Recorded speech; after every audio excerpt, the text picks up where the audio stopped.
Hello everyone welcome और welcome back to my channel BA semester 2 Punjabi compulsory ਦਾ chapter ਆਪਾਂ ਕਰ ਰਹੇ ਹਾਂ 6ਵਾਂ ਸੂਰਜ ਮੰਦਰ ਦੀਆਂ ਬੋਲੀਆਂ ਦੇ ਵਿੱਚੋਂ ਸੁਰਜੀਤ ਪਾਤਰ ਦੀਆਂ ਰਚਨਾਵਾਂ ਦਾ ਸੰਗ੍ਰਹਿ। ਸੋ ਯੂਨਾਨ ਦੀ ਲੂਣਾ ਉਹਦਾ ਵਿਸ਼ਾ ਵਸਤੂ ਜਾਂ ਫਿਰ ਸਾਰ ਜਾਂ ਫਿਰ ਇਹਦੇ ਵਿੱਚ ਆਏ ਜਿਹੜੇ ਵਰਡਸ ਨੇ ਹੈ ਨਾ ਵਿਚਾਰ ਨੇ ਉਹ ਆਪਾਂ ਸਾਂਝੇ ਕਰਨੇ ਤਾਂ ਸੇਮ ਹੀ ਕੁਐਸਚਨ ਆਊਗਾ। ਯੂਨਾਨ ਦੀ ਲੂਣਾ ਯੂਨਾਨ ਦੀ ਇੱਕ ਸਟੋਰੀ ਹੈਗੀ ਹੈ, ਠੀਕ ਹੈ, ਅਤੇ ਉਸ ਨੂੰ ਪੰਜਾਬ ਦੀ ਇੱਕ ਸਟੋਰੀ ਹੈਗੀ ਹੈ ਲੂਣਾ ਦੀ, ਤਾਂ ਉਹਨਾਂ ਦੋਨਾਂ ਨੂੰ ਜਿਹੜਾ ਹੈਗਾ ਆਪਸ ਦੇ ਵਿੱਚ ਜੋੜਿਆ ਗਿਆ, ਕੋਰੀਲੇਟ ਕਰਕੇ ਜਿਹੜਾ ਹੈ ਪੇਸ਼ ਕੀਤਾ ਗਿਆ। ਸੋ ਯੂਨਾਨ ਦੀ ਲੂਣਾ ਨਿਬੰਧ ਜਿਹੜਾ ਹੈਗਾ ਸੁਰਜੀਤ ਪਾਤਰ ਦੀ ਰਚਨਾ ਹੈਗੀ ਹੈ।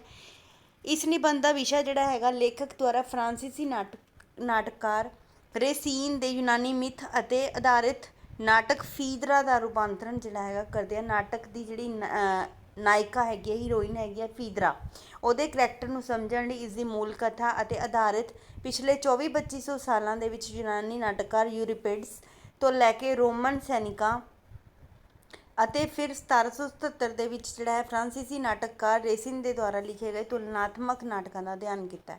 ਤਾਂ ਕਹਿਣ ਦਾ ਮਤਲਬ ਜਿਹੜੀ ਕਹਾਣੀਆਂ ਨੇ ਉਹਨਾਂ ਦਾ ਫੀਦਰਾ ਜਿਹੜੀ ਹੈਗਾ ਫੀਦਰਾ ਨਾਟਕ, ਤਾਂ ਉਹਦਾ ਜਿਹੜਾ ਹੈਗਾ ਕੀ ਕੀਤਾ ਗਿਆ ਹੈਗਾ ਇੱਕ ਰੂਪਾਂਤਰਣ ਕੀਤਾ ਗਿਆ ਹੈਗਾ ਅਤੇ 2400-2500 ਸਾਲ ਪਹਿਲਾਂ ਦੀ ਇਹ ਕਹਾਣੀ ਹੈਗੀ ਹੈ। ਤਾਂ ਯੂਨਾਨ ਦੇ ਨਾਟਕਕਾਰਾਂ ਨੇ ਇਹਨਾਂ ਦਾ ਕੀ ਕੀਤਾ ਹੈਗਾ ਆਪਸ ਦੇ ਵਿੱਚ ਕੰਪੈਰੀਜ਼ਨ ਕੀਤਾ, ਠੀਕ ਹੈ। ਸੋ ਲੇਖਕ ਦੱਸਦਾ ਹੈ ਕਿ ਫਰਾਂਸੀਸੀ ਨਾਟਕਕਾਰ ਰੇਸੀਨ ਦੇ ਨਾਟਕ ਫੀਦਰਾ ਦਾ ਪੰਜਾਬੀ ਰੂਪਾਂਤਰਣ ਕਰਦਿਆਂ ਉਹਨਾਂ ਨੂੰ ਬਾਰ-ਬਾਰ ਲੂਣਾ ਦੀ ਯਾਦ ਆਈ। ਤਾਂ ਜਿਹੜੇ ਨਾਟਕਕਾਰ ਸੀਗੇ ਰੇਸੀਨ ਫਰਾਂਸ ਦੇ ਰਹਿਣ ਵਾਲੇ ਸੀ, ਤਾਂ ਉਹਨਾਂ ਨੇ ਫੀਦਰਾ ਲਿਖਿਆ ਸੀ, ਤਾਂ ਫੀਦਰਾ ਦਾ ਪੰਜਾਬੀ ਦੇ ਵਿੱਚ ਟਰਾਂਸਲੇਸ਼ਨ ਹੋ ਰਿਹਾ ਸੀਗਾ। ਤਾਂ ਲੇਖਕ ਨੂੰ ਲੂਣਾ ਦੀ ਯਾਦ ਆ ਰਹੀ ਸੀ ਕਿਉਂਕਿ ਜਿਹੜੀ ਲੂਣਾ ਹੈਗੀ ਹੈ ਉਹਨਾਂ ਨੂੰ ਵੀ ਫੀਦਰਾ ਜਿਹੜੀ ਹੈਗੀ ਯੂਨਾਨ ਦੀ ਜਿਹੜਾ ਨਾਟਕ ਆਪਾਂ ਇਹਦੇ ਵਿੱਚ ਗੱਲ ਕਰ ਰਹੇ ਹਾਂ ਯੂਨਾਨ ਦਾ ਫੀਦਰਾ ਨਾਟਕ ਹੈ, ਤਾਂ ਉਹ ਵੀ ਲੂਣਾ ਦੇ ਵਾਂਗੂ ਹੀ ਦੂਜੇ ਵਿਆਹ ਦੀ ਰਾਣੀ ਸੀ। ਕਿ ਜਿਵੇਂ ਲੂਣਾ ਆਪਣੇ ਇੱਧਰ ਦੀ ਦੂਜੇ ਵਿਆਹ ਦੀ ਰਾਣੀ ਸੀ, ਉਵੇਂ ਹੀ ਫੀਦਰਾ ਜਿਹੜੀ ਹੈਗੀ ਯੂਨਾਨ ਦੇ ਕੋਈ ਨਾਟਕ ਦੇ ਵਿੱਚ ਜਿਹੜੀ ਹੈਗੀ ਆ ਉਹ ਵੀ ਰਾਜੇ ਦੀ ਦੂਜੀ ਰਾਣੀ ਸੀ ਅਤੇ ਉਹ ਵੀ ਆਪਣੇ ਮਤਰੇਏ ਪੁੱਤਰ 'ਤੇ ਮੋਹਿਤ ਹੋ ਜਾਂਦੀ ਹੈ, ਠੀਕ ਹੈ, ਅਤੇ ਠੁਕਰਾਏ ਜਾਣ 'ਤੇ ਉਸ 'ਤੇ ਝੂਠੀ ਤੋਹਮਤ ਲਾ ਦਿੰਦੀ ਹੈ। ਅਤੇ ਲੂਣਾ ਨੇ ਵੀ ਇੱਦਾਂ ਕੀਤਾ ਸੀ ਅਤੇ ਫੀਦਰਾ ਨੇ ਵੀ ਇੱਦਾਂ ਕੀਤਾ ਸੀ, ਤਾਂ ਕਰਕੇ ਇਹ ਕੋਰੀਲੇਟ ਕਰ ਰਹੇ ਨੇ, ਠੀਕ ਹੈ, ਅਤੇ ਝੂਠੀ ਤੋਹਮਤ ਲਾ ਕੇ ਉਸਦੀ ਮੌਤ ਦਾ ਕਾਰਨ ਬਣ ਜਾਂਦੀ ਹੈ। ਇਸ ਦੇ ਨਾਲ ਹੀ ਉਸਨੂੰ ਅਨੁਭਵ ਹੋਇਆ ਕਿ ਸਾਡੀਆਂ ਸੱਭਿਆਚਾਰਕ ਸਿਮਰਤੀਆਂ ਵਿੱਚ ਜੋ ਲੂਣਾ ਦਾ ਬਿੰਬ ਹੈ ਉਹ ਫੀਦਰਾ ਤੋਂ ਬਿਲਕੁਲ ਵੱਖਰਾ ਹੈ, ਕਿ ਸਾਡੇ ਜੋ ਕਲਚਰ ਦੇ ਵਿੱਚ ਲੂਣਾ ਦਾ ਪ੍ਰਤੀਬਿੰਬ ਇਮੇਜ ਹੈਗੀ ਆ ਉਹ ਫੀਦਰਾ ਤੋਂ ਡਿਫਰੈਂਟ ਹੈ, ਕਿਉਂਕਿ ਲੂਣਾ ਇੱਕ ਕਾਮਮਤੀ ਇੱਕ ਪਰਤੀ ਔਰਤ ਹੈ, ਪਰ ਫੀਦਰਾ ਉਸਦੇ ਮੁਕਾਬਲੇ ਗਹਿਰੀ ਬਹੁਪਰਤੀ ਅਤੇ ਸੰਵੇਦਨਸ਼ੀਲ ਹੈ। ਕਹਿੰਦੇ ਵੈਸੇ ਤਾਂ ਦੋਨੋਂ ਸੇਮ ਹੈ, ਲੇਕਿਨ ਜਿਹੜਾ ਹੈ ਲੂਣਾ ਇਹ ਸੈਕਸ਼ੂਅਲ ਇੱਕ ਤਰ੍ਹਾਂ ਓਬਜੈਕਟ ਦੇ ਵਾਂਗੂ ਕਾਮਮਤੀ ਔਰਤ ਦੇ ਤੌਰ 'ਤੇ ਦਿਖਾਇਆ ਗਿਆ, ਉਹ ਜਿਹਦੀ ਇੱਕ ਲੇਅਰ ਹੁੰਦੀ ਹੈ, ਲੇਕਿਨ ਫੀਦਰਾ ਜਿਹੜੀ ਹੈ ਬਹੁਤ ਹੀ ਡੂੰਘੀ ਸੋਚ ਰੱਖਦੀ ਹੈਗੀ ਹੈ, ਬਹੁਤ ਪ੍ਰਤੀ ਕਾਫੀ ਲੇਅਰਡ ਸੋਚ ਰੱਖਦੀ ਹੈ, ਸੰਵੇਦਨਸ਼ੀਲ ਹੈ। ਪਰ ਦੋਨਾਂ ਨੂੰ ਹੀ ਆਪਣੇ ਮਤਰੇਏ ਪੁੱਤ ਦੇ ਨਾਲ ਪਿਆਰ ਹੋ ਜਾਂਦਾ ਹੈ, ਠੀਕ ਹੈ। ਸੋ ਸਿਮਿਲੈਰਿਟੀ ਇਹਨਾਂ ਦੀ ਇਹ ਸੀ। ਲੇਖਕ ਨੂੰ ਇਸ ਫਰਕ ਨੇ ਦੁਖੀ ਕੀਤਾ ਅਤੇ ਉਹ ਹੈਰਾਨੀ ਦੇ ਨਾਲ ਸੋਚਣ ਲੱਗ ਗਿਆ ਕਿ ਯੂਨਾਨ ਦੀ ਲੂਣਾ ਸਾਡੀ ਲੂਣਾ ਦੇ ਨਾਲੋਂ ਇੰਨੀ ਬਹੁਪਰਤੀ ਅਤੇ ਸੰਵੇਦਨਸ਼ੀਲ ਕਿਉਂ ਹੈਗੀ ਹੈ, ਸਾਡੇ ਵਾਲੀ ਜਿਹੜੀ ਲੂਣਾ ਹੈਗੀ ਹੈ ਕਿਉਂ ਨਹੀਂ ਹੈ। ਸੋ ਇਸ ਗੱਲ ਦਾ ਉੱਤਰ ਦੇਣ ਲਈ ਤੇਜਵੰਤ ਗਿੱਲ ਦੇ ਨਾਲ ਉਹ ਗੱਲ ਕਰਦਾ ਹੈ ਕਿ ਅਤੇ ਉਸਨੂੰ ਇਹ ਵੀ ਕਹਿੰਦਾ ਕਿ ਪਾਤਰਾਂ ਵਿੱਚ ਸੰਵੇਦਨਸ਼ੀਲਤਾ ਵਸ਼ਿਸ਼ਟ ਲੇਖਕਾਂ ਨੇ ਪੈਦਾ ਕੀਤੀ ਹੈ, ਕਿ ਜਿਹੜੀ ਇਹ ਚੀਜ਼ਾਂ ਨੇ ਇਹ ਕਰੈਕਟਰਾਂ ਦੇ ਵਿੱਚ ਇਹ ਲੇਖਕ ਜਿਹੜੇ ਉਸਨੂੰ ਲਿਖਦੇ ਨੇ ਉਹ ਪੈਦਾ ਕਰਦੇ ਨੇ। ਜੇ ਅਸੀਂ ਮੂਲ ਕਥਾ ਪੜ੍ਹਦੇ ਹਾਂ, ਜੇ ਓਰੀਜਨਲ ਅਸੀਂ ਸਟੋਰੀ ਪੜ੍ਹਦੇ ਹਾਂ, ਹੋ ਸਕਦਾ ਦੋਨੋਂ ਬਰਾਬਰ ਹੀ ਹੋਣ, ਹੈ ਨਾ। ਵੀ ਕਈ ਵਾਰ ਇਹ ਹੁੰਦਾ ਨਾ ਜਿਹੜਾ ਵੀ ਲੇਖਕ ਲਿਖਦਾ ਹੈਗਾ ਕਿਸੇ ਨਾਟਕ ਨੂੰ ਜਾਂ ਫਿਰ ਕਿਸੇ ਸਟੋਰੀ ਨੂੰ, ਤਾਂ ਆਪਣੇ ਜਿਹੜੇ ਹੈਗੇ ਆ ਉਹ ਆਪਣਾ ਟੱਚ ਪਾ ਦਿੰਦਾ ਉਹਦੇ ਵਿੱਚ। ਹੋ ਸਕਦਾ ਉਹਨੇ ਮੋਲਡ ਕਰਕੇ ਸਟੋਰੀ ਪਾ ਦਿੱਤੀ ਹੋਵੇ ਅਤੇ ਹੋਣ ਦੋਨੋਂ ਸਟੋਰੀਆਂ ਇੱਕੋ ਜਿਹੀਆਂ ਹੀ ਹੋਣ, ਹੈ ਨਾ। ਆਪਣੇ ਪ੍ਰਸ਼ਨ ਦਾ ਠੀਕ ਉੱਤਰ ਜਾਣਨ ਦੇ ਲਈ ਲੇਖਕ ਜਿਹੜਾ ਹੈ ਫੀਦਰਾ ਨਾਲ ਸੰਬੰਧਿਤ ਮੂਲ ਕਥਾ ਅਤੇ ਉਸਦੇ ਸੰਬੰਧ ਵਿੱਚ ਲਿਖੇ ਗਏ ਨਾਟਕਾਂ ਦਾ ਅਧਿਐਨ ਕਰਦਾ, ਤਾਂ ਉਸਨੂੰ ਇਹ ਚੀਜ਼ ਠੀਕ ਜਾਪਦੀ ਸਿੱਧ ਹੁੰਦੀ ਹੈ, ਕਿਉਂਕਿ ਕਿਰਦਾਰਾਂ ਵਿੱਚ ਸੰਵੇਦਨਸ਼ੀਲਤਾ ਲੇਖਕਾਂ ਨੇ ਪੈਦਾ ਕੀਤੀ। ਜਿਹੜੇ ਵੀ ਉਹਨਾਂ ਦੇ ਵਿੱਚ ਆਪਸ ਦੇ ਵਿੱਚ ਡਿਫਰੈਂਸਿਸ ਨੇ, ਹੈ ਨਾ, ਕਿ ਯੂਨਾਨ ਦੀ ਜਿਹੜੀ ਫੀਦਰਾ ਹੈਗੀ ਆ ਅਤੇ ਆਪਣੇ ਇੱਥੋਂ ਦੀ ਲੂਣਾ ਹੈਗੀ ਹੈ, ਤਾਂ ਦੋਨਾਂ ਦੇ ਵਿੱਚ ਕਹਿੰਦੇ ਪੜ੍ਹ ਕੇ ਕਰੈਕਟਰ ਅਤੇ ਸਟੋਰੀਜ਼ ਨੂੰ ਦੋਨਾਂ ਨੂੰ ਇਹ ਲੱਗਿਆ ਕਿ ਇਹ ਜਿਹੜੀਆਂ ਚੀਜ਼ਾਂ ਨੇ ਉਹਨਾਂ ਦੇ ਕਰੈਕਟਰ ਦੇ ਵਿੱਚ ਡਿਫਰੈਂਸ਼ੀਏਸ਼ਨ ਇਹ ਲੇਖਕਾਂ ਨੇ ਪੈਦਾ ਕੀਤਾ। ਤਾਂ ਯੂਨਾਨੀ ਮੂਲ ਕਥਾ ਨੂੰ ਪੜ੍ਹ ਕੇ ਲੇਖਕ ਸਾਹਮਣੇ ਇਹ ਗੱਲ ਸਪਸ਼ਟ ਹੁੰਦੀ ਹੈ। ਜਦੋਂ ਯੂਨਾਨੀ ਮੂਲ ਕਥਾ ਪੜ੍ਹ ਰਿਹਾ, ਯੂਨਾਨ ਦੀ ਓਰੀਜਨੇਟਡ ਸਟੋਰੀ ਪੜ੍ਹ ਰਿਹਾ ਹੁੰਦਾ ਫੀਦਰਾ ਦੀ, ਤਾਂ ਉਹਨੂੰ ਸਪਸ਼ਟ ਹੁੰਦਾ ਹੈ ਕਿ ਉਸ ਵਿੱਚ ਸਾਡੀ ਲੂਣਾ ਦੀ ਕਥਾ ਦੇ ਨਾਲੋਂ ਫਰਕ ਇਹ ਹੈ ਕਿ ਫੀਦਰਾ ਆਪਣੇ ਮਤਰੇਏ ਪੁੱਤ ਦੀ ਮੌਤ ਦਾ ਕਾਰਨ ਬਣਨ ਤੋਂ ਪਹਿਲਾਂ ਆਤਮ ਹੱਤਿਆ ਕਰ ਲੈਂਦੀ ਹੈ, ਕਿ ਜਿਹੜੀ ਯੂਨਾਨ ਦੀ ਫੀਦਰਾ ਹੈਗੀ ਹੈ ਕਿ ਉਹ ਆਪਣੇ ਮਤਰੇਏ ਪੁੱਤਰ ਨੂੰ ਪਹਿਲਾਂ ਉਹਦਾ ਕਾਰਨ ਬਣਨ ਤੋਂ ਪਹਿਲਾਂ ਆਪਣੇ ਆਪ ਨੂੰ ਖਤਮ ਕਰ ਲੈਂਦੀ ਹੈ। ਪਰੰਤੂ ਅੱਜ ਤੋਂ 2400-2500 ਸਾਲ ਪਹਿਲਾਂ ਇਸ ਕਥਾ ਨੂੰ ਲੈ ਕੇ ਯੂਨਾਨੀ ਦੁਖਾਂਤ ਲੇਖਕ ਯੂਰੀਪਿਡਸ ਨੇ, ਇਹ ਯੂਨਾਨ ਦੇ ਹੀ ਲੇਖਕ ਹੋਏ ਨੇ ਯੂਰੀਪਿਡਸ, ਉਹਨਾਂ ਨੇ ਇਸ ਕਥਾ ਨੂੰ ਜਿਹੜੀ ਹੈ ਗੋਂਦ ਯਾਨੀ ਕਿ ਪਲੋਟਿੰਗ ਦਿੱਤੀ ਹੈਗੀ ਹੈ। ਤਾਂ ਇਹਦੇ ਜਿਹੜੇ ਹੈਗੇ ਨੇ ਕਥਾ ਹੋਰ ਵੀ ਜ਼ਿਆਦਾ ਡੂੰਘੇ ਹੋ ਗਏ। ਠੀਕ ਹੈ, ਆਪਣੇ ਅਕੋਰਡਿੰਗ ਉਹਨਾਂ ਨੇ ਜਦੋਂ ਸਟੋਰੀ ਨੂੰ ਕਨਵਰਟ ਕੀਤਾ ਤਾਂ ਥੋੜ੍ਹਾ ਜਿਹਾ ਉਹਦੇ ਵਿੱਚ ਆਪਣਾ ਟੱਚ ਪਾਤਾ, ਸੋ ਤਾਂ ਕਰਕੇ ਇਹਦੇ ਅਰਥ ਜਿਹੜੇ ਨੇ ਸਟੋਰੀ ਦੇ ਡੂੰਘੇ ਹੋ ਗਏ। ਯੂਰੀਪਿਡਸ ਨਾਟਕ ਅਨੁਸਾਰ ਫੀਦਰਾ ਦੇ ਮਤਰੇਏ ਪੁੱਤਰ ਹਿਪੋਲਾਈਟਸ ਨੇ ਮਰਿਆਦਾ ਦੀ ਦੇਵੀ ਆਰਤੇਮਿਸ ਦਾ ਪੁਜਾਰੀ ਹੋਣ ਕਰਕੇ ਪਿਆਰ ਦੀ ਦੇਵੀ ਐਫਰੋਡਾਈਟ ਉਸ ਉੱਤੇ ਕ੍ਰੋਧੀ ਹੋ ਗਈ। ਠੀਕ ਹੈ, ਸੋ ਹਿਪੋਲਾਈਟਸ ਜਿਹੜਾ ਸੀਗਾ ਉਹਦਾ ਮਤਰੇਆ ਪੁੱਤ ਸੀਗਾ ਫੀਦਰਾ ਦਾ, ਅਤੇ ਉਹ ਮਰਿਆਦਾ ਦੀ ਦੇਵੀ, ਠੀਕ ਹੈ, ਮਰਿਆਦਾ ਨੂੰ ਬਹੁਤ ਪੂਜਦੇ ਹੁੰਦੇ ਸੀ। ਮਰਿਆਦਾ ਦੀ ਦੇਵੀ ਆਰਤੇਮਸ ਦਾ ਪੁਜਾਰੀ ਸੀਗਾ ਅਤੇ ਪਿਆਰ ਦੀ ਦੇਵੀ ਉਸ 'ਤੇ ਕ੍ਰੋਧੀ ਹੋ ਗਈ ਵੀ ਤੂੰ ਸਿਰਫ ਔਰ ਸਿਰਫ ਮਰਿਆਦਾ ਨੂੰ ਫੋਲੋ ਕਰਦਾ ਹੈ, ਤਾਂ ਫੀਦਰਾ ਨੂੰ ਹਥਿਆਰ ਬਣਾ ਲੈਂਦੀ ਹੈ। ਠੀਕ ਹੈ, ਉਹ ਦੇਵੀ ਬਦਲਾ ਲੈਣ ਲਈ ਜਿਹੜਾ ਹੈ ਫੀਦਰਾ ਨੂੰ ਅੱਗੇ ਕਰ ਦਿੰਦੀ ਹੈ ਅਤੇ ਉਸਦੇ ਦਿਲ ਦੇ ਵਿੱਚ ਆਪਣੇ ਮਤਰੇਏ ਪੁੱਤ ਦੇ ਲਈ ਜਿਹੜੀ ਹੈਗੀ ਹੈ ਉਹ ਪਿਆਰ ਦੀ ਜਿਹੜੀ ਭਾਵਨਾ ਹੈਗੀ ਹੈ ਜਗਾ ਦਿੰਦੀ ਹੈ, ਜਿਸ ਨੂੰ ਠੁਕਰਾਉਣਾ ਹਿਪੋਲਾਈਟਸ ਨੇ ਦੀ ਮੌਤ ਦਾ ਕਾਰਨ ਬਣਿਆ, ਕਿਉਂਕਿ ਉਹ ਇਨਡਾਇਰੈਕਟਲੀ ਨਹੀਂ ਸੀ ਮਾਰ ਸਕਦੇ। ਐਵੇਂ ਦੀਆਂ ਜਿਹੜੀਆਂ ਡੈਵਲ ਦੀਆਂ ਸਟੋਰੀਆਂ ਹੈ ਨਾ, ਗੋਡਸ ਦੀਆਂ ਸਟੋਰੀਆਂ ਨੇ ਜਿਹੜੀਆਂ ਚੱਲਦੀਆਂ। ਠੀਕ ਹੈ, ਸੋ 10th ਦੇ ਵਿੱਚ ਵੀ ਹੈਗੀ ਹੈ ਇੱਕ ਐਪਲ ਵਾਲੀ ਸਟੋਰੀ ਹੈਗੀ ਹੈ, ਤਾਂ ਉਹ ਵੀ ਜਿਹੜੀ ਹੈਗੀ ਹੈ ਯੂਨਾਨ ਦੀ ਉਹ ਸਟੋਰੀ ਹੈ। ਸੋ ਇੱਦਾਂ ਦੀਆਂ ਸਟੋਰੀਆਂ ਜਿਹੜੀਆਂ ਹੈਗੀਆਂ ਯੂਨਾਨ ਦੇ ਵਿੱਚ ਪਾਈਆਂ ਜਾਂਦੀਆਂ। ਸੋ ਯੂਰੀਪਿਡਸ ਦੀਆਂ ਦੇਵੀਆਂ ਦੀ ਟੱਕਰ ਦੇ ਵਿੱਚ ਦੇਵੀ ਸ਼ਕਤੀਆਂ, ਕੁਦਰਤੀ ਖਾਹਿਸ਼ਾਂ, ਮਾਨਵ ਦੀ ਮਰਿਆਦਾ, ਸੁਤੰਤਰ ਇੱਛਾ, ਬ੍ਰਹਿਮੰਡ ਪ੍ਰਬੰਧ ਦੀ ਆਪਸੀ ਟੱਕਰ ਨੂੰ ਮਨੁੱਖ ਨੂੰ ਬੇਵਸ ਠਹਿਰਾਉਂਦਾ। ਇਹ ਸਾਰੀਆਂ ਜਿਹੜੀਆਂ ਨੇ ਸ਼ਕਤੀਆਂ ਦੀ ਗੱਲ ਕੀਤੀ ਗਈ ਹੈ। ਇਸ ਤੋਂ 4 ਸਦੀਆਂ ਪਿੱਛੋਂ ਰੋਮਨ ਕਵੀ ਸੈਨੇਕਾ ਦੇ ਦੁਆਰਾ ਇੱਕ ਮਿੱਥ ਕਥਾ ਦੇ ਅਨੁਸਾਰ ਨਾਟਕ ਦੇ ਵਿੱਚ ਬਹੁਤ ਜ਼ੋਰ ਫੀਦਰਾ ਦੇ ਬਦਨਸੀਬ ਵੇਗ ਅਤੇ ਯਥਾਰਥਕ ਚਿੱਤਰਣ 'ਤੇ ਵਰਣਨ ਕੀਤਾ ਗਿਆ। ਤਾਂ ਇੱਕ ਹੋਰ ਸਟੋਰੀ ਲਿਖੀ ਰੋਮਨ ਦੇ ਕਵੀ ਸੈਨੇਕਾ ਨੇ, ਉਹਨੇ ਵੀ ਫੀਦਰਾ ਦੇ ਉੱਤੇ ਹੀ ਸਟੋਰੀ ਲਿਖੀ ਅਤੇ ਇਸ ਨਾਟਕ ਦੇ ਵਿੱਚ ਜਿਹੜੀ ਹੈ ਫੀਦਰਾ ਮਤਰੇਏ ਪੁੱਤਰ ਦੀ ਮੌਤ ਦੇ ਮਗਰੋਂ ਪਛਤਾਵੇ ਦੇ ਨਾਲ ਮਰ ਜਾਂਦੀ ਹੈ। ਤਾਂ ਸੈਨੇਕਾ ਜਿਹੜਾ ਹੈ ਰਾਈਟਰ ਰੋਮਨ ਦਾ, ਨਾਟਕ ਦਾ ਨਾਂ ਯੂਰੀਪਿਡਸ ਵਾਂਗੂ ਹਿਪੋਲਾਈਟਸ ਨਹੀਂ ਸਗੋਂ ਫੀਦਰਾ ਰੱਖਿਆ। ਠੀਕ ਹੈ, ਸੋ ਇਹਨਾਂ ਨੇ ਅਲੱਗ-ਅਲੱਗ ਜਿਹੜਾ ਹੈ ਆਪਣੇ ਨਾਟਕਾਂ ਨੂੰ ਨਾਮ ਦਿੱਤਾ। ਸੋ ਕਵੀ ਜਿਹੜਾ ਹੈਗਾ, ਕਵੀ ਰੋਮਨ ਦਾ ਕਵੀ ਸੈਨੇਕਾ ਤੋਂ ਮਗਰੋਂ 1777 ਦੇ ਵਿੱਚ ਫਰਾਂਸੀਸੀ ਨਾਟਕਕਾਰ ਰੇਸੀਨ ਨੇ ਜਿਹੜਾ ਲਿਖਿਆ ਸੀ, ਇਸ ਕਥਾ ਦੇ ਆਧਾਰਿਤ ਨਾਟਕ ਲਿਖਿਆ ਸੀ। ਉਹਦੇ ਵਿੱਚ ਫੀਦਰਾ ਵੇਗ ਦੀ ਬਦਨਾਮ ਗੁਲਾਮ ਨਹੀਂ ਹੈਗੀ, ਸਗੋਂ ਉਹ ਆਪਣੇ ਅੰਗਾਂ ਦੀ ਅੱਗ ਉੱਤੇ ਮੋਹਿਤ ਪੁਤਲੀ ਹੈਗੀ ਆ ਅਤੇ ਨਾ ਹੀ ਉਹ ਆਪਣੇ ਪਤੀ ਨੂੰ ਅਤੇ ਆਪਣੀ ਉਮਰ ਵਿਚਾਲੇ ਫਰਕ ਕਾਰਨ ਆਪਣੇ ਕਿਰਦਾਰ ਨੂੰ ਸਹੀ ਸਿੱਧ ਕਰਦੀ ਹੈ, ਸਗੋਂ ਆਪਣੇ ਵੇਗ ਨੂੰ ਨਫ਼ਰਤ ਕਰਦੀ ਹੈ, ਤਣਾਅ ਅਤੇ ਗੁਨਾਹ ਨੂੰ ਅਹਿਸਾਸ ਨੂੰ ਹੰਢਾਉਂਦੀ ਹੈ, ਤੜਫ ਰਹੀ ਸੰਵੇਦਨਸ਼ੀਲ ਆਤਮਾ। ਤਾਂ ਜਿਹੜੀ 3rd ਸਟੋਰੀ ਜਿਹੜੀ ਲਿਖੀ ਗਈ ਹੈਗੀ ਹੈ ਰੇਸੇਨ ਦੇ ਦੁਆਰਾ, ਤਾਂ ਮਤਲਬ ਕੀ ਹੈ ਅਲੱਗ-ਅਲੱਗ ਰਾਈਟਰਸ ਨੇ ਅਲੱਗ-ਅਲੱਗ ਤਰ੍ਹਾਂ ਨਾਲ ਫੀਦਰਾ ਨੂੰ ਪ੍ਰਜੈਂਟ ਕੀਤਾ। ਠੀਕ ਹੈ, ਕਿਤੇ ਤਾਂ ਫੀਦਰਾ ਜਿਹੜੀ ਹੈਗੀ ਹੈ ਲੜਕੇ ਤੋਂ ਮਤਰੇਏ ਲੜਕੇ ਨੂੰ ਮਰਨ ਤੋਂ ਪਹਿਲਾਂ ਖੁਦ ਨੂੰ ਮਾਰ ਦਿੰਦੀ ਹੈ, ਕਈ ਜਿਹੜੀ ਹੈ ਹਵਸ ਦੇ ਨਾਲ ਭਰਪੂਰ ਦਿਖਾਈ ਹੈ, ਕਈ ਜਿਹੜੀ ਹੈਗੀ ਹੈ ਆਪਣੇ ਕਿਰਦਾਰ ਨੂੰ ਸਹੀ ਸਿੱਧ ਕਰਾਉਂਦੀ ਹੈ। ਸੋ ਇਹ ਚੀਜ਼ ਜਿਹੜੀ ਹੈਗੀ ਹੈ ਅਲੱਗ-ਅਲੱਗ ਰਾਈਟਰਸ ਨੇ ਅਲੱਗ-ਅਲੱਗ ਫੀਦਰਾ ਜਿਹੜੀ ਹੈਗੀ ਹੈ ਉਸਨੂੰ ਰਿਪਰਜੈਂਟ ਕੀਤਾ ਹੈ। ਤਾਂ ਉਹ ਆਪਣੇ ਮਨ ਦੇ ਵਿੱਚ ਸੁਲਗ ਰਹੇ ਵੇਗ ਨੂੰ ਬਚਾਉਣ ਲਈ ਤਰਲੇ ਲੈਂਦੀ ਹੈ ਅਤੇ ਬਚਣ ਲਈ ਹਿਪੋਲਾਈਟਸ ਨੂੰ ਐਥਨਸ ਤੋਂ ਬਾਹਰ ਭੇਜ ਕੇ ਸ਼ਹਿਰ ਦੇ ਵਿੱਚ ਨਿਕਾਲਾ ਦਵਾ ਦਿੰਦੀ ਹੈ ਅਤੇ ਪਿਆਰ ਤੋਂ ਮੁਕਤੀ ਲਈ ਦੇਵਤਿਆਂ ਅੱਗੇ ਅਰਦਾਸ ਕਰਦੀ ਹੈ ਕਿ ਮੈਨੂੰ ਪਿਆਰ ਤੋਂ ਮੁਕਤ ਕਰ ਦਿਓ।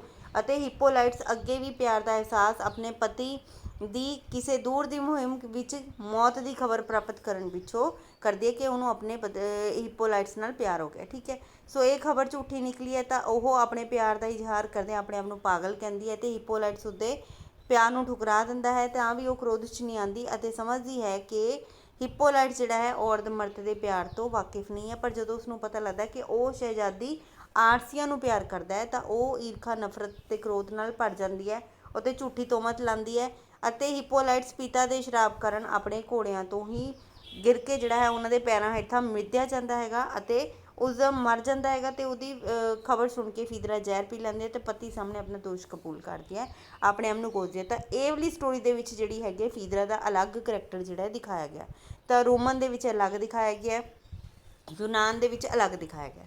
ਤਾਂ ਰੇਸਿਨ ਨੇ ਵੀ ਜਿਹੜਾ ਹੈਗਾ ਯੂਰੀਪਿਡਸ ਵਾਂਗ ਫੀਦਰਾ ਨੂੰ ਵੇਗ ਦੇ ਦੇਵੀ ਦੇਵਤਿਆਂ ਦੀ ਕਰੋਪੀ ਦੇ ਨਾਲ ਜੋੜਿਆ ਹੈਗਾ ਕਿ ਜਿਵੇਂ ਵੇਗ, ਠੀਕ ਹੈ, ਇਮੋਸ਼ਨਸ ਦੇ ਜਿਹੜੇ ਦੇਵੀ ਦੇਵਤੇ ਨੇ ਉਹਨਾਂ ਦੀ ਕਰੋਪੀ ਕਿੱਦਾਂ ਆ ਜਾਂਦੀ ਹੈਗੀ ਫੀਦਰਾ 'ਤੇ।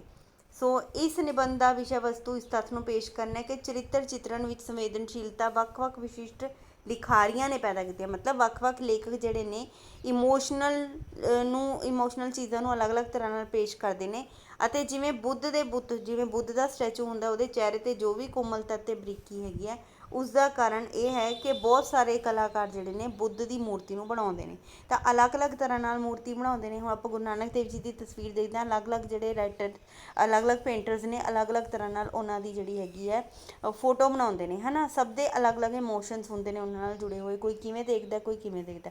ਤਾਂ ਇੱਦਾਂ ਹੀ ਫੀਦਰਾ ਦੀ ਸਟੋਰੀ ਨੂੰ ਜਿਹੜਾ ਹੈ ਅਲੱਗ-ਅਲੱਗ ਰਾਈਟਰਸ ਨੇ ਅਲੱਗ-ਅਲੱਗ ਤਰੀਕੇ ਨਾਲ ਦੇਖਿਆ, ਅਤੇ ਉਸਨੂੰ ਆਪਣੇ ਜਿਹੜੀ ਹੈ ਇੱਧਰੋਂ ਦੀ ਸਟੋਰੀ, ਲੂਣਾ ਦੀ ਸਟੋਰੀ ਜਿਹੜੀ ਹੈਗੀ ਉਹਦੇ ਨਾਲ ਜਿਹੜਾ ਹੈਗਾ ਇੱਕੋ ਤਰ੍ਹਾਂ ਨਾਲ ਜੋੜਿਆ ਗਿਆ ਹੈਗਾ।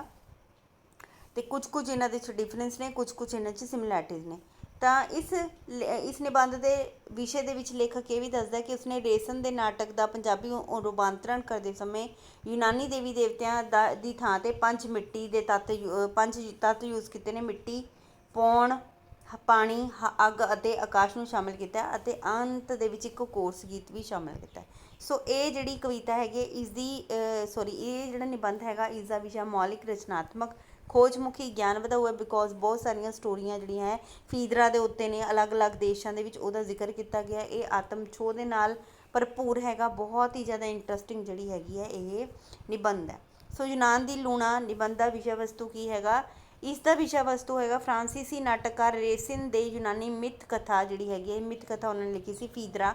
ਉਹਨਾਂ ਦੇ ਚਰਿੱਤਰ ਨੂੰ ਸਮਝਣ ਲਈ ਜਿਹੜੀ ਹੈਗੀ ਕੋਸ਼ਿਸ਼ ਕੀਤੀ ਗਈ ਹੈ, ਕਿਉਂਕਿ 2400-2500 ਸਾਲ ਪਹਿਲਾਂ ਜਿਹੜਾ ਹੈ ਯੂਨਾਨੀ ਨਾਟਕਕਾਰ ਯੂਰੀਪਿਡਸ ਨੇ ਵੀ ਇਸ ਦੇ ਬਾਰੇ ਲਿਖਿਆ ਸੀ, ਅਤੇ ਰੋਮਨ ਕਵੀ ਸੈਨੇਕਾ ਨੇ ਵੀ ਲਿਖਿਆ ਸੀ, ਅਤੇ ਹੁਣ ਜਿਹੜੇ ਹੈ ਫਰਾਂਸੀਸੀ ਨਾਟਕਕਾਰ ਰੇਸਿਨ ਜਿਹੜੇ ਸੀ ਇਹਦੇ ਬਾਰੇ ਲਿਖਣਾ। ਸੋ ਜਿਹੜੇ ਹੈਗੇ ਨੇ, ਤਿੰਨ ਲੇਖਕਾਂ ਨੇ ਇਹਦੇ ਬਾਰੇ ਅਲੱਗ-ਅਲੱਗ ਵਿਚਾਰ ਜਿਹੜੇ ਹੈਗੇ ਨੇ ਫੀਦਰਾ ਬਾਰੇ ਦਿੱਤੇ ਨੇ, ਅਤੇ ਆਪਣੇ ਇਮੋਸ਼ਨਲ ਟੱਚ ਦੇ ਅਕੋਰਡਿੰਗ ਇਸ ਨੂੰ ਪੇਸ਼ ਕੀਤਾ, ਇਹਦੇ ਕਰੈਕਟਰ ਨੂੰ। ਇਸ ਦਾ ਉਦੇਸ਼ ਕੀ ਹੈਗਾ ਕਿ ਜੋ ਸਾਹਿਤ ਰਚਨਾਵਾਂ ਨੇ, ਠੀਕ ਹੈ, ਇਹਦੇ ਵਿੱਚ ਕਲਾ ਵਿੱਚ ਪੇਸ਼ ਕੀਤੇ ਗਏ ਕਰੈਕਟਰ ਜਿਹੜੇ ਨੇ, ਚਰਿੱਤਰ, ਉਹਨਾਂ ਦੀ ਸੰਵੇਦਨਸ਼ੀਲਤਾ ਅਤੇ ਉਹਨਾਂ ਦੇ ਵਿਸ਼ਿਸ਼ਟ ਲੇਖਕਾਂ ਨੇ ਜੋ ਵੀ ਉਹਦੇ ਵਿੱਚ ਜਿਹੜੀ ਹੈ ਪੇਸ਼ ਕੀਤੀ ਹੈ। ਹੁਣ ਦੇਖੋ ਫੀਦਰਾ ਇੱਕ ਸੀ, ਲੇਕਿਨ ਉਹਦੇ ਕਰੈਕਟਰ ਨੂੰ ਕਿੰਨੇ ਜਣਿਆਂ ਨੇ ਜਿਹੜਾ ਹੈ ਪੇਸ਼ ਕੀਤਾ ਅਲੱਗ-ਅਲੱਗ ਤਰ੍ਹਾਂ ਦੇ ਨਾਲ। ਕੀ ਯੂਨਾਨ ਦੀ ਜਿਹੜੀ ਲੂਣਾ ਹੈਗੀ ਹੈ ਨਿਬੰਧ ਦਾ ਸਿਰਲੇਖ ਢੁਕਵਾਂ ਹੈ? ਹਾਂਜੀ, ਬਿਲਕੁਲ ਢੁਕਵਾਂ ਹੈਗਾ, ਕਿਉਂਕਿ ਜਿਹੜਾ ਹੈਗਾ ਇਸ ਦੇ ਵਿੱਚ ਵਾਰ-ਵਾਰ ਲੇਖਕ ਨੂੰ ਇੱਧਰ ਲਈ ਜਿਹੜੀ ਹੈਗੀ ਆਪਣੀ ਇੰਡੀਅਨ ਸਟੋਰੀ ਲੂਣਾ ਦੀ ਯਾਦ ਹੈਗੀ ਹੈ। ਫੀਦਰਾ ਅਤੇ ਲੂਣਾ ਵਿਚਕਾਰ ਸਾਂਝ ਪ੍ਰਾਪਤ ਉਹਨਾਂ ਨੂੰ ਪ੍ਰਤੀਤ ਹੋਈ ਹੈ, ਅਤੇ ਉਹਨਾਂ ਨੂੰ ਲੱਗਿਆ ਦੋਨਾਂ ਦੇ ਵਿੱਚ ਇਮੋਸ਼ਨਲ ਜਿਹੜਾ ਹੈ ਜੁੜੀਆਂ ਹੋਈਆਂ ਨੇ ਆਪਸ ਦੇ ਵਿੱਚ। ਇਸ ਕਰਕੇ ਜਿਹੜਾ ਹੈ ਉਹਨਾਂ ਨੇ ਯੂਨਾਨ ਦੀ ਫੀਦਰਾ ਤੋਂ ਜਿਹੜਾ ਹੈ ਇੰਡੀਆ ਦੀ ਲੂਣਾ, ਦੋਨਾਂ ਨੂੰ ਇਕੱਠਾ ਨਾਮ ਰੱਖਤਾ ਯੂਨਾਨ ਦੀ ਲੂਣਾ। ਯੂਨਾਨ ਦੀ ਲੂਣਾ ਦੇ ਵਿੱਚ ਜਿਹੜੇ ਕਿਹੜੇ ਨਾਟਕਾਂ ਦਾ ਜ਼ਿਕਰ ਆਇਆ? ਇਹਦੇ ਵਿੱਚ ਯੂਨਾਨੀ ਕਥਾ ਨਾਟਕਕਾਰ ਯੂਰੀਪਿਡਸ ਦਾ, ਰੋਮਨ ਕਵੀ ਸੈਨੇਕਾ ਦਾ, ਫਰਾਂਸੀਸੀ ਜਿਹੜੇ ਨਾਟਕਕਾਰ ਨੇ ਆਪਣੇ ਰੇਸਿਨ, ਸੋ ਇਹਨਾਂ ਦੇ ਨਾਟਕਾਂ ਦਾ ਜਿਹੜਾ ਹੈਗਾ ਜ਼ਿਕਰ ਆਇਆ। ਸੋ ਲੇਖਕ ਨੇ ਕਿਹੜੇ ਨਾਟਕ ਦਾ ਪੰਜਾਬੀ ਰੂਪਾਂਤਰਣ ਕੀਤਾ ਸੀ? ਫੀਦਰਾ ਦਾ ਪੰਜਾਬੀ ਰੂਪਾਂਤਰਣ ਕੀਤਾ ਸੀ। ਕਿਉਂ ਬਾਰ-ਬਾਰ ਯਾਦ ਆ ਰਹੀ ਸੀ? ਬਿਕੋਜ਼ ਜਿਹੜੇ ਹੈਗੇ ਫੀਦਰਾ ਲੂਣਾ ਵਾਂਗੂ ਹੀ ਰਾਜੇ ਦੀ ਦੂਜੀ ਰਾਣੀ ਸੀ, ਅਤੇ ਦੋਨਾਂ ਨੂੰ ਹੀ ਆਪਣੇ ਮਤਰੇਏ ਪੁੱਤਰਾਂ ਦੇ ਨਾਲ ਪਿਆਰ ਹੋ ਜਾਂਦਾ ਹੈ। ਫੀਦਰਾ ਨੂੰ ਹਿੱਪੋਲਾਈਟਸ ਦੇ ਨਾਲ ਪਿਆਰ ਹੋ ਜਾਂਦਾ, ਉਹਦਾ ਮਤਰੇਆ ਪੁੱਤ ਹੁੰਦਾ ਹੈ, ਲੇਕਿਨ ਜਦੋਂ ਉਹ ਉਹਨੂੰ ਠੁਕਰਾ ਦਿੰਦਾ ਤਾਂ ਉਹਦੇ ਝੂਠੀਆਂ ਤੁਹਮਤਾਂ ਲਾਉਂਦੀ ਹੈਗੀ ਹੈ ਫੀਦਰਾ, ਅਤੇ ਫਿਰ ਉਹਦੀ ਮੌਤ ਦਾ ਕਾਰਨ ਬਣ ਜਾਂਦੀ ਹੈ, ਠੀਕ ਹੈ। ਸੋ ਤਾਂ ਕਰਕੇ ਜਿਹੜੀ ਹੈਗੀ ਲੂਣਾ ਨੇ ਵੀ ਇੱਦਾਂ ਦਾ ਕੁਝ ਕੀਤਾ ਸੀ, ਅਤੇ ਤਾਂ ਕਰਕੇ ਉਹਨਾਂ ਨੂੰ ਬਾਰ-ਬਾਰ ਲੂਣਾ ਦੀ ਯਾਦ ਆ ਰਹੀ ਸੀ। ਤਾਂ ਜਿਹੜਾ ਫੀਦਰਾ ਅਤੇ ਲੂਣਾ ਦੇ ਵਿਵਹਾਰ ਅਤੇ ਮਨੁੱਖੀ ਜਜ਼ਬਿਆਂ ਤੋਂ ਲੇਖਕ ਸੰਸਾਰ ਦੇ ਕਿਹੋ ਜਿਹੇ ਅਜਿਹੇ ਕਿਰਦਾਰਾਂ ਦਾ ਵਿਚਰਨ ਕਰਨ ਬਾਰੇ ਕਹਿੰਦਾ। ਸੋ ਕਹਿੰਦੇ ਲੂਣਾ ਤਾਂ ਪੂਰਨ ਤੌਰ 'ਤੇ ਪੰਜਾਬ ਦੇ ਜਾਏ ਸਨ, ਠੀਕ ਹੈ। ਲੂਣਾ ਅਤੇ ਪੂਰਨ ਜਿਹੜੇ ਸੀਗੇ ਉਹ ਤਾਂ ਪੰਜਾਬ ਦੇ ਇੱਥੋਂ ਦੇ ਸੀ, ਫੀਦਰਾ ਯੂਨਾਨ ਦੀ ਸੀ। ਪਰ ਜਿਹੜੇ ਜਜ਼ਬੇ ਨੇ ਕਹਿੰਦੇ ਸਾਰੇ, ਜਿਹੜੀਆਂ ਵੀ ਇਮੋਸ਼ਨਸ ਹੁੰਦੀਆਂ ਨੇ, ਹੈ ਨਾ, ਕਿ ਮਤਰੇਏ ਪੁੱਤ ਨਾਲ ਪਿਆਰ ਕਰਨਾ, ਹੈ ਨਾ, ਸੋ ਇਹੋ ਜਿਹੀਆਂ ਫੀਲਿੰਗਸ ਕਹਿੰਦੇ ਸਾਰੇ ਕਿਤੇ ਆਉਂਦੀਆਂ ਨੇ, ਇਕੱਲਾ ਇਹ ਨਹੀਂ ਹੈ ਕਿ ਕਿਸੇ ਦੇਸ਼ ਦੇ ਉੱਤੇ ਕੁਝ ਖਾਸ ਫੀਲਿੰਗਸ ਆ ਰਹੀਆਂ ਨੇ। ਸੋ ਇਹ ਕਹਿਣ ਦਾ ਜ਼ਿਕਰ ਕੀਤਾ ਗਿਆ। ਲੇਖਕ ਨੂੰ ਫੀਦਰਾ ਦਾ ਕਿਰਦਾਰ ਜਿਹੜਾ ਹੈ ਲੂਣਾ ਤੋਂ ਕਿਵੇਂ ਅਲੱਗ ਪ੍ਰਤੀਤ ਹੋਇਆ? ਕਿਉਂਕਿ ਜਿਹੜਾ ਹੈ ਕੁਝ ਕੁ ਤਾਂ ਸਾਂਝਾ ਸੀ, ਕੁਝ ਕੁ ਕਿਰਦਾਰ ਇਹਨਾਂ ਦਾ ਵੱਖਰਾ ਸੀ। ਲੂਣਾ ਜਿਹੜੀ ਆਪਣੇ ਇੱਥੇ ਦੀ ਸੀ, ਉਹ ਕਾਮਤੀ ਔਰਤ ਸੀ, ਠੀਕ ਹੈ, ਕਾਮ ਨੂੰ ਜਿਹੜਾ ਹੈ ਸੈਕਸ਼ੂਅਲ ਚੀਜ਼ਾਂ ਨੂੰ ਮੂਹਰੇ ਬੰਨ੍ਹਦੀ ਸੀ। ਲੇਕਿਨ ਜਿਹੜੀ ਫੀਦਰਾ ਸੀ ਉਹ ਗਹਿਰੀ ਸੀ, ਬਹੁਵਰਤੀ ਸੀ, ਸੰਵੇਦਨਸ਼ੀਲ ਔਰਤ ਸੀ, ਕਿਉਂਕਿ ਉਸਨੇ ਆਪਣੇ ਆਪ ਨੂੰ ਖਤਮ ਕਰਤਾ ਸੀ, ਆਪਣੇ ਜਿਹੜਾ ਮਤਰੇਆ ਪੁੱਤ ਸੀ ਉਹਨੂੰ ਮਰਨ ਤੋਂ ਪਹਿਲਾਂ ਖੁਦ ਨੂੰ ਖਤਮ ਕਰ ਦਿੱਤਾ ਸੀ। ਫੀਦਰਾ ਨਾਟਕ ਜਿਸ ਮੂਲ ਕਥਾ 'ਤੇ ਆਧਾਰਿਤ ਹੈ ਉਸ ਦੇ ਬਾਰੇ ਜਾਣਕਾਰੀ ਦਿਓ। ਤਾਂ ਇਹ ਇੱਕ ਯੂਨਾਨੀ ਕਥਾ ਦੇ ਉੱਤੇ ਆਧਾਰਿਤ ਹੈ। ਇਸ ਦੀ ਜਿਹੜੀ ਓਰੀਜਨੇਟਡ ਮੂਲ ਕਥਾ ਹੈਗੀ ਹੈ, ਜਿਹੜੀ ਓਰੀਜਨਲ ਸਟੋਰੀ ਹੈਗੀ ਉਹ ਹੈਗੀ ਕਿ ਰਾਜੇ ਥੀਸੀਅਸ ਦੀ ਦੂਜੀ ਰਾਣੀ ਸੀਗੀ ਫੀਦਰਾ। ਉਹ ਮਰ ਚੁੱਕੀ ਸੌਂਕਣ ਦੇ ਜਵਾਨ ਪੁੱਤ ਸੀਗਾ ਹਿੱਪੋਲਾਈਟਸ, ਉਸ 'ਤੇ ਮੋਹਿਤ ਹੋ ਜਾਂਦੀ ਹੈ, ਲੇਕਿਨ ਜਿਹੜਾ ਹਿੱਪੋਲਾਈਟਸ ਦਾ ਪਿਆਰ ਠੁਕਰਾ ਦਿੰਦਾ ਹੈ। ਤਾਂ ਫੀਦਰਾ ਜਿਹੜੀ ਹੈਗੀ ਆਪਣੀ ਫਾਹਾ ਲੈ ਕੇ ਜਾਨ ਦੇ ਦਿੰਦੀ ਹੈ। ਪਰ ਉਸ ਤੋਂ ਪਿੱਛੋਂ ਜਿਹੜਾ ਹੈ ਪਰ ਪਿੱਛੋਂ ਹਿਪੋਲਾਈਟਸ ਉੱਤੇ ਆਪਣੀ ਸੇਜ ਅਪਵਿੱਤਰ ਕਰਨ ਦੀ ਝੂਠੀ ਤੋਹਮਤ ਲਾ ਕੇ ਜਿਹੜਾ ਹੈਗਾ ਤੋਹਮਤ ਦਾ ਰੁੱਕਾ ਛੱਡ ਕੇ ਜਾਂਦੀ ਹੈ ਕਿ ਹਾਂ ਇਸਨੇ ਮੇਰੀ ਸੇਜ ਅਪਵਿੱਤਰ ਕੀਤੀ, ਵੀ ਮਤਲਬ ਮੇਰੇ ਨਾਲ ਗਲਤ ਕੰਮ ਕੀਤਾ ਹੈਗਾ। ਮਰ ਤਾਂ ਜਾਂਦੀ ਹੈ ਲੇਕਿਨ ਝੂਠੀ ਤੋਹਮਤ ਲਾ ਕੇ ਮਰਦੀ ਹੈ। ਤਾਂ ਰਾਜਾ ਥੀਸੀਅਸ ਜਿਹੜਾ ਹੁੰਦਾ ਉਹ ਪੁਰਖਾਂ ਤੋਂ ਆਪਣੇ ਪੁੱਤ ਲਈ ਮੌਤ ਮੰਗਦਾ ਹੈਗਾ, ਅਤੇ ਜਿਹੜੇ ਡੈਮਨਸ ਹੁੰਦੇ ਨੇ ਹੈ ਨਾ, ਰਾਕਸ਼ਸ ਹੁੰਦੇ ਨੇ, ਸੋ ਉਹ ਇਹਨਾਂ ਨੂੰ ਘੋੜਿਆਂ ਤੋਂ ਗਿਰਾ ਦਿੰਦੇ ਨੇ ਉਹਦੇ ਮੁੰਡੇ ਨੂੰ, ਅਤੇ ਉਹ ਮਿਧਿਆ ਜਾਂਦਾ ਹੈਗਾ ਅਤੇ ਮਰ ਜਾਂਦਾ ਹੈ। ਸੋ ਰਾਜੇ ਨੂੰ ਜਿਹੜੀ ਅਸਲੀ ਸੱਚਾਈ ਆਪਣੀ ਵਾਈਫ ਦੀ ਹੈ, ਉਹਦੀ ਯੂਨਾਨ ਦੀ ਫੀਦਰਾ ਦੀ, ਉਹ ਬਾਅਦ 'ਚ ਪਤਾ ਲੱਗਦੀ ਹੈ। ਤਾਂ ਫੀਦਰਾ ਜਿਹੜੀ ਹੈਗੀ ਹੈ ਨਾਟਕ ਦੀ ਮੂਲ ਯੂਨਾਨੀ ਕਥਾ ਦਾ ਪੰਜਾਬ ਦੀ ਲੂਣਾ ਦੀ ਕਹਾਣੀ ਤੋਂ ਫਰਕ ਕਿਵੇਂ ਹੈ ਕਿ ਉਹ ਤਾਂ ਜਿਹੜੇ ਹੈਗਾ ਖੁਦ ਨੂੰ ਪਹਿਲਾਂ ਖ਼ਤਮ ਕਰ ਲੈਂਦੀ ਹੈ ਯੂਨਾਨੀ ਕਥਾ ਦੇ ਅਕੋਰਡਿੰਗ। ਫੀਦਰਾ ਮਤਰੇਏ ਪੁੱਤ ਵੱਲੋਂ ਪਿਆਰ ਠੁਕਰਾਏ ਜਾਣ 'ਤੇ ਮੌਤ ਦਾ ਕਾਰਨ ਬਣਨ ਤੋਂ ਪਹਿਲਾਂ ਆਤਮ ਹੱਤਿਆ ਕਰ ਲੈਂਦੀ ਹੈ। ਪਰ ਜਿਹੜੀ ਇੱਥੋਂ ਦੀ ਲੂਣਾ ਹੈਗੀ ਹੈ ਪੰਜਾਬ ਦੀ, ਉਹ ਆਪਣੇ ਮਤਰੇਏ ਪੁੱਤ ਨੂੰ ਤਾਂ ਮਰਵਾ ਦਿੰਦੀ ਹੈ ਪਰ ਆਪ ਬਚੀ ਰਹਿੰਦੀ ਹੈ। ਸੋ ਇੰਨਾ ਕੁ ਫਰਕ ਹੈ, ਕਿਉਂਕਿ ਲੂਣਾ ਆਪਣੇ ਜਿਹੜੇ ਪੰਜਾਬ ਵਾਲੀ ਹੈ ਉਹ ਆਪ ਮੱਤੀ ਔਰਤ ਹੈ, ਕਾਮ ਮੱਤੀ ਔਰਤ ਹੈਗੀ ਹੈ, ਅਤੇ ਆਪਣੇ ਆਪ ਨੂੰ ਖ਼ਤਮ ਨਹੀਂ ਕਰਦੀ ਹੈਗੀ, ਝੂਠੀਆਂ ਚਾਲਾਂ ਚੱਲਦੀ ਹੈਗੀ ਹੈ। ਲੇਕਿਨ ਜਿਹੜੀ ਆਪਣੀ ਯੂਨਾਨ ਦੀ ਫੀਦਰਾ ਹੈਗੀ ਆ, ਉਹ ਪਹਿਲਾਂ ਆਪਣੇ ਆਪ ਨੂੰ ਖ਼ਤਮ ਕਰਦੀ ਹੈ, ਫਿਰ ਉਸਨੂੰ ਵੀ ਜਿਹੜਾ ਹੈਗਾ ਖ਼ਤਮ ਕਰਵਾ ਦਿੰਦੀ ਹੈ। ਤੇਜਵੰਤ ਗਿੱਲ ਨੇ ਲੇਖਕ ਨੂੰ ਫੀਦਰਾ ਦੇ ਲੂਣਾ ਦੇ ਮੁਕਾਬਲੇ ਗਹਿਰੀ ਬਹੁ ਪ੍ਰਤੀ ਸੰਵੇਦਨਸ਼ੀਲ ਕਿਉਂ ਕਿਹਾ, ਕਿ ਹੁਣੇ ਆਪਾਂ ਪੜ੍ਹ ਕੇ ਹਟੇ ਹਾਂ, ਕਿਉਂਕਿ ਜਿਹੜਾ ਹੈ ਲੂਣਾ ਜਿਹੜੀ ਹੈਗੀ ਆ ਆਪਣੇ ਆਪ ਨੂੰ ਖ਼ਤਮ ਨਹੀਂ ਕਰਦੀ, ਆਪਣੇ ਮੁੰਡੇ ਨੂੰ ਮਰਵਾ ਦਿੰਦੀ ਹੈਗੀ ਹੈ। ਤਾਂ ਕਰਕੇ ਜਿਹੜੀ ਹੈਗੀ ਹੈ ਯੂਨਾਨ ਦੀ ਫੀਦਰਾ ਬਹੁਤ ਗਹਿਰੀ ਹੈ, ਕਿਉਂਕਿ ਉਸਨੇ ਸਭ ਤੋਂ ਪਹਿਲਾਂ ਆਪਣੇ ਆਪ ਨੂੰ ਖ਼ਤਮ ਕੀਤਾ ਸੀ। ਬੁੱਧ ਦੇ ਚਿਹਰੇ 'ਤੇ ਜੋ ਕੋਮਲਤਾ ਅਤੇ ਬਰੀਕੀ, ਇਸ ਦਾ ਕੀ ਕਾਰਨ ਹੈ? ਬਿਕੋਜ਼ ਬਹੁਤ ਸਾਰੇ ਕਲਾਕਾਰਾਂ ਨੇ ਉਸ 'ਤੇ ਕੰਮ ਕੀਤਾ, ਇੱਕ ਕਲਾਕਾਰ ਨੇ ਉਸ 'ਤੇ ਕੰਮ ਨਹੀਂ ਕੀਤਾ। ਲੂਣਾ ਦੇ ਉੱਤੇ ਕਿੰਨੀ ਵਾਰ ਕੰਮ ਹੋਇਆ? ਯੂਨਾਨ ਦੀ ਲੂਣਾ ਦੇ ਉੱਤੇ ਜਿਹੜਾ ਹੈ ਬਹੁਤ ਵਾਰ ਕੰਮ ਹੋਇਆ, 2400-2500 ਸਾਲ ਦੇ ਉੱਤੇ। ਕਦੇ ਕਿਸੇ ਰਾਈਟਰ ਨੇ, ਕਦੇ ਕਿਸੇ ਰਾਈਟਰ ਨੇ, ਹੈ ਨਾ, ਯੂਨਾਨੀ ਰਾਈਟਰ ਨੇ, ਰੋਮਨ ਫਰਾਂਸੀਸੀ ਰਾਈਟਰਸ ਨੇ ਤੇ ਕੰਮ ਕੀਤਾ। ਉਸ ਤੋਂ ਬਾਅਦ ਪੰਜਾਬ ਦੇ ਵਿੱਚ ਵੀ ਦੀ ਟਰਾਂਸਲੇਸ਼ਨ ਹੋਈ ਹੈ। ਸੋ ਯੂਰੋਪੀਡਸ ਨੇ ਆਪਣੇ ਨਾਟਕ ਫੀਦਰਾ ਦੇ ਵਿੱਚ ਯੂਨਾਨੀ ਮਿਥ ਨੂੰ ਕਿਸ ਤਰ੍ਹਾਂ ਪੇਸ਼ ਕੀਤਾ? ਤਾਂ ਇਹ ਜਿਹੜਾ ਹੈ ਹੁਣ ਆਪਾਂ ਪਿੱਛੇ ਪੜ੍ਹ ਕੇ ਹਟੇ ਹਾਂ ਕਿ ਹਿਪੋਲਾਈਟਸ ਜਿਹੜਾ ਹੁੰਦਾ ਮਰਿਆਦਾ ਦੀ ਦੇਵੀ ਆਰਤੇਮਿਸ ਦੀ ਪੁਜਾਰੀ ਹੁੰਦਾ ਹੈ, ਲੇਕਿਨ ਉਹ ਪਿਆਰ ਦੀ ਦੇਵੀ ਜਿਹੜੀ ਐਫਰੋਡਾਈਟ ਹੁੰਦੀ ਹੈ ਉਸ 'ਤੇ ਕ੍ਰੋਧੀ ਹੋ ਜਾਂਦੀ ਹੈ। ਆਪਣਾ ਗੁੱਸਾ ਕੱਢਣ ਲਈ ਉਹ ਫੀਦਰਾ ਨੂੰ ਜਿਹੜਾ ਹੈਗਾ ਓਬਜੈਕਟ ਬਣਾਉਂਦੀ ਹੈ, ਅਤੇ ਫੀਦਰਾ ਦੇ ਦਿਲ ਦੇ ਵਿੱਚ ਮਤਰੇਏ ਪੁੱਤ ਦੇ ਲਈ ਜਿਹੜਾ ਹੈ ਤ੍ਰਿਸ਼ਨਾ ਜਗਾ ਦਿੰਦੀ ਹੈ, ਸੈਕਸ਼ੂਅਲ ਲਸਟ ਜਗਾ ਦਿੰਦੀ ਹੈ, ਜਿਸ ਨੂੰ ਠੁਕਰਾਣਾ ਜਿਹੜਾ ਹੈ ਹਿਪੋਲਾਈਟਸ ਜਿਹੜਾ ਹੁੰਦਾ ਉਹਦਾ ਮੁੰਡਾ ਮੌਤ ਦਾ ਕਾਰਨ ਬਣ ਜਾਂਦਾ ਹੈ। ਤਾਂ ਇਨਡਾਇਰੈਕਟਲੀ ਜਿਹੜਾ ਹੈ ਉਹਦੀ ਮਤਰੇਈ ਮਾਂ ਦੇ ਵਿੱਚ ਜਿਹੜਾ ਹੈਗਾ ਇਹੋ ਜਿਹੀਆਂ ਚੀਜ਼ਾਂ ਭਾਵਨਾਵਾਂ ਨੂੰ ਜਗਾਉਂਦੇ। ਸੋ ਇਹ ਜਿਹੜੀ ਸਟੋਰੀ ਹੈਗੀ ਇੱਦਾਂ ਚੱਲਦੀ ਹੈ। ਸੋ ਬਾਰ-ਬਾਰ ਇਹੀ ਕੁਐਸਚਨ ਆ ਰਹੇ ਨੇ। ਸੋ ਉਸ ਤੋਂ ਬਾਅਦ ਇੱਕ ਕੁਐਸਚਨ ਹੈਗਾ ਕਿ ਫੀਦਰਾ ਨਾਟਕ ਦਾ ਰੂਪਾਂਤਰਨ ਕਰਦੇ ਹੋਏ ਯੂਨਾਨੀ ਦੇਵੀ ਦੇਵਤਿਆਂ ਦੀ ਥਾਂ 'ਤੇ ਆਪਣੇ ਜਿਹੜਾ ਹੈ ਕੀ ਯੂਜ਼ ਕੀਤਾ ਗਿਆ? ਤਾਂ ਲੇਖਕ ਨੇ ਇਹਨਾਂ ਨੇ ਫੀਦਰਾ ਦੇ ਰੂਪਾਂਤਰਨ ਦੀ ਥਾਂ 'ਤੇ 5 ਤੱਤ ਯੂਜ਼ ਕੀਤੇ ਨੇ: ਪੌਣ, ਪਾਣੀ, ਮਿੱਟੀ, ਅੱਗ ਅਤੇ ਆਕਾਸ਼। ਸੋ ਇਹ ਵੀ ਬਹੁਤ ਇੰਪੋਰਟੈਂਟ ਕੁਐਸਚਨ ਹੈ। ਸੋ ਇਹ ਸੀ ਅੱਜ ਦਾ ਵੀਡੀਓ। ਮਿਲਦੇ ਆਪਾਂ ਨਵੇਂ ਵੀਡੀਓ ਦੇ ਨਾਲ। ਧੰਨਵਾਦ।